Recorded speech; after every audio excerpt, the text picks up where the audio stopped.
I am not an immigrant, but I came from them. First generation Jamaican American, unknown generation of a stolen African American. I am not an immigrant, but I see the tug of war of those who are and those who were, between keeping their ethnic heritage and ripping it out of their bodies at the same time, just to assimilate, to achieve the American dream. They are fooled by the ideals of this dream. This dream makes you work so hard that your fingers are begging to bleed as you live paycheck to paycheck, barely. They think that this will make them more American, less of an immigrant.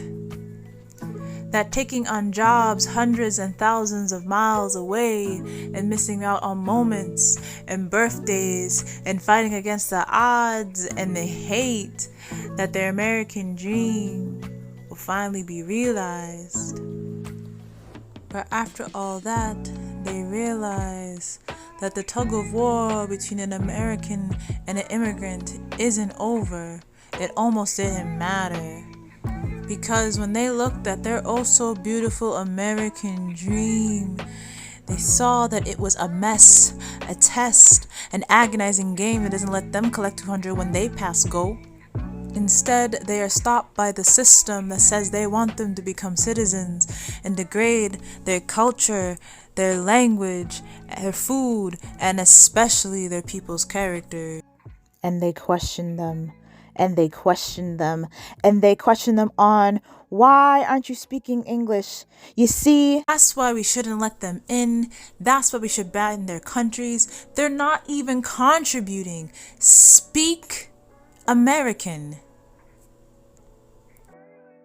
This shows that the American dream is only seen through rose-tinted glasses, felt with numb nerves and a strong heart, because only the immigrants that I know, that you know, would bear to deal with these things, to deal with their American dream shattering in their hands, resulting in cuts and infections, ruining their minds and their bodies. All to create a wonderful life for people like me. A first generation Jamaican American, an unknown generation of a stolen African American. The immigrants that I know, that you know, are all amazing, beautiful, and honored by us, but ignored by the system that says they want them to become citizens, ignored by the American dream that they strive for. Yet they are still strong, they are still bold, they are still proud, despite the flesh of their hands being ripped off between the tug of war of an American and an immigrant. I hope one day that they will take this rope and turn it into a beautiful bow, a masterpiece of their culture and their own Americanness. Because you don't have to remove your culture to be a part of this country.